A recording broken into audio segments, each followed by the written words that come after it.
So today we are going to cover a topic called multiplying binomials. We have multiplied with lots of different things. We've dealt with the exponent multiplication. We've dealt with distributing before, but now we're multiplying a binomial times a binomial, which means we'll be distributing multiple times. There is an acronym that's going to help us do this, that's going to shorten this process, help us remember how to do this. But we need to talk about this process because it's going to affect what we do in the second half of Chapter 8 when we go backwards and we start factoring. So this is going to be a very important idea. Make sure you take these notes carefully. You can stop and pause and do what you need to do to fill in anything that you've missed. And make sure that you complete the worksheet after you're done. I'm not going to fill in the assignment number and notes number because I'm recording this ahead of time. So, as we get started, multiplying polynomials. Now, we may have binomial times binomial, a trinomial times a binomial, a monomial times whatever. The whole idea, though, is that it depends on how many terms are in each item on how you're going to multiply it. But the idea is to distribute every term of one polynomial to all the terms of the other polynomial. Now, in the case of a binomial times a binomial, we are going to use something called the FOIL method, F-O-I-L. Those letters stand for first, outer, inner, and last. We are going to be multiplying these first two terms. When you multiply x times x, you are going to get x squared. Remember, you add exponents when you multiply like bases. Then we are going to multiply the outer two terms. Alright. Oh, let me move this down a little bit. I just don't have room to do everything I need to. Pull it down a little bit. So, x times 5 is going to put us at 5x. And then we're going to multiply the inner two terms. That's going to be 2 times x, which is 2x.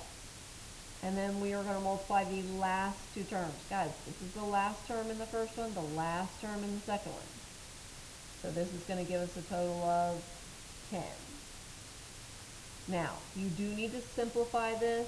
You need to take these two in the middle that are like terms and combine them. You never leave something unsimplified. So that's going to give us an x squared term out in front by itself. The 5x and the 2x are like terms that are going to go together to give us a total of 7x. And then the 10 on the end is going to be written on a constant, and you just write it and leave it on the end. This is going to be something we're going to use when we're graphing with quadratics and using the quadratic equation and lots of other things. When you see it in this format of the square term, the x term by itself, and then the constant with no variable on it, this is going to be something you see a lot. So, just so you know, teachers will call this lots of different things. It looks kind of like a crab claw. It looks kind of like a wave. It looks like the ocean spray logo. So, whatever helps you remember it, this is the pattern that you're going to use every time you multiply a binomial times a binomial. Let's try this again. So, here we go. We're going to multiply the first two terms, y times y, which is going to give us y squared. The outer two terms, which is going to be y times negative 4, so that's going to give us negative 4y. We're going to multiply the inner two terms, which is going to give us plus 8y. And we're going to multiply the last two terms, which is going to give us minus 32. Again, always simplifying, always combining our like terms here. Be careful with the sign that you put that in the correct combination. So that's going to be y squared out in front. The highest exponent always gets listed first. Then the ones with just a y go together. Remember, when you add and subtract terms with variables, you do not change their exponents. So negative 4y and positive 8y is going to be plus 4y. Then the minus 32 is going to go on the end. That is simplified because there's no other terms that can combine, so you stop at that point. For the next one, you would multiply the z times the z. That's going to give us z squared. You're going to multiply the z times the negative 12. That's going to give us minus 12z. Multiply the negative 6 times the z. That's going to be minus 6z. And then negative 6 times negative 12 is going to give us positive 72. A negative times a negative is a positive. You're going to combine these two like terms, remembering that when you add and subtract terms with variables, that you never change the exponent, so it's going to be z squared out in front all by itself. The negative 12 and the negative 6 combine to give you negative 18. Then the z just goes on the end of it. Do not change the variable when you're adding and subtracting. And then the plus 72 is going to go on the end. I can't go any further because there's no more like terms, so that's as far as I can possibly go. So the next one is going to add another layer because we're going to add coefficients in front of our variables. So far we've only had the variable in front with no number in front of it. Let's add some that have those numbers in there, and then we're actually going to do a binomial times a trinomial to practice that. So let's go ahead and get going on the next one. Again, like I said, we're adding in coefficients here. So when you multiply this, a little bit bigger numbers, 5x times 2x is going to give us 10x squared. Multiplying the outer two, that's going to give us 5x times 7, which is going to put us at 35x. The negative 4 times the 2x is going to put us at minus 8x. And then the negative 4 times the 7 is going to put us at minus 28. Sorry, somebody had asked me a question. You're going to combine like terms here and here. That's going to give us 10x squared plus 27x, remembering that 35 minus 8 puts the 27 in front, and you do not change the variable. And then the minus 28 goes on the end. I'm done simplifying. There's nothing else to combine. That's the end of that problem.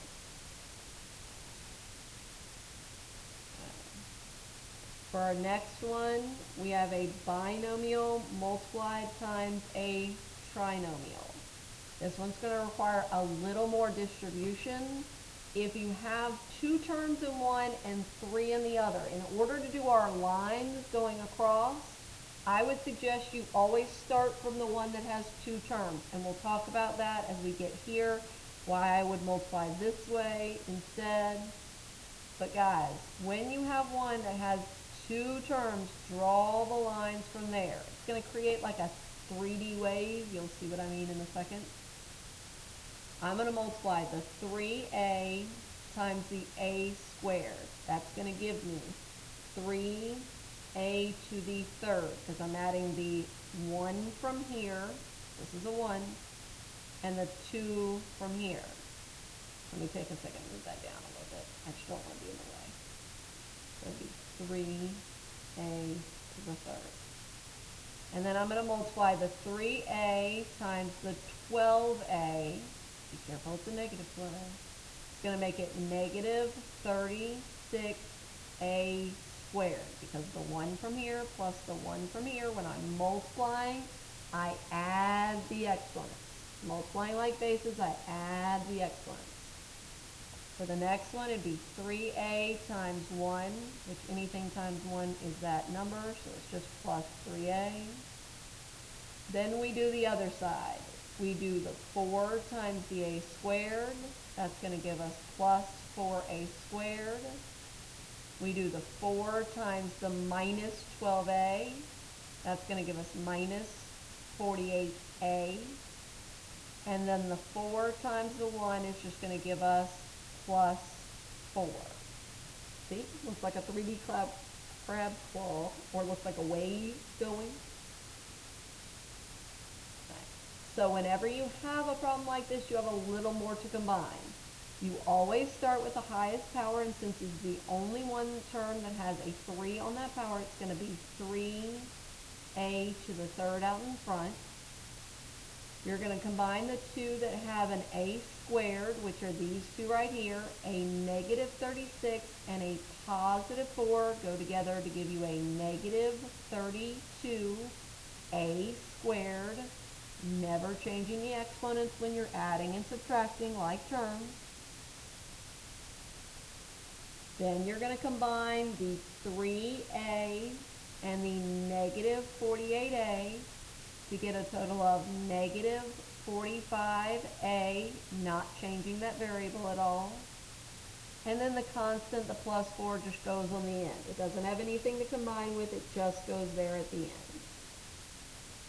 I know I'm done because they all have different powers on the variables or none at all, so there's nothing I can combine, so I know I'm finished.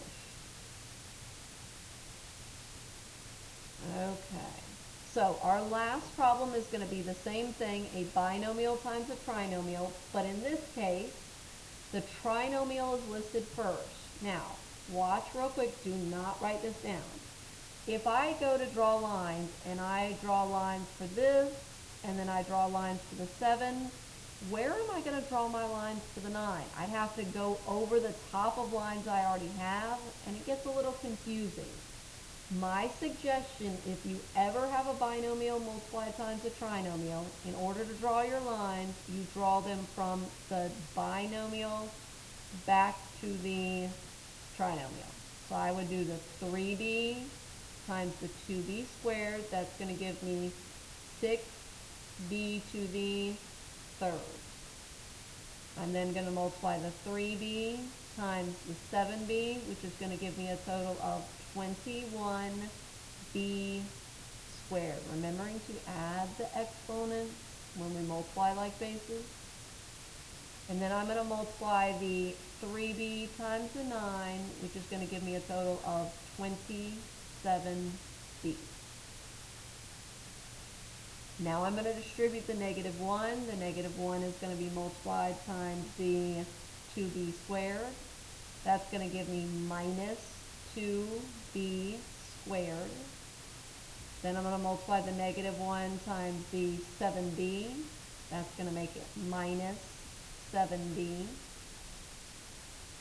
And then I'm going to multiply the negative 1 times the 9, and it's going to be a minus 9. Sorry, my wave is a little flat on the bottom, Gus. So I'm going to combine like terms just like I did in all the others, starting with the highest power first. That's going to be 6b to the third. I'm then going to combine my b squared, remembering that I'm combining like terms. I do not change the exponent when I combine like terms. So I'm going to have 21 minus 2, which is going to be plus 19b squared. Then I'm going to take and combine the ones that just have a b. 27 and negative 7 is going to give me 20b. And then the minus 9, the constant, is going to go on the end. I don't have anything to combine it with, so it just gets written at the end. This lists the powers from the highest power down to the lowest power. And everything that is a like term is combined. Okay, guys. If you missed anything along the way, go back and fill it in. This should give you enough practice to go through and complete the worksheet that you have assigned. Make sure once you get that worksheet completed that you get it submitted. Okay, guys. Have a good one.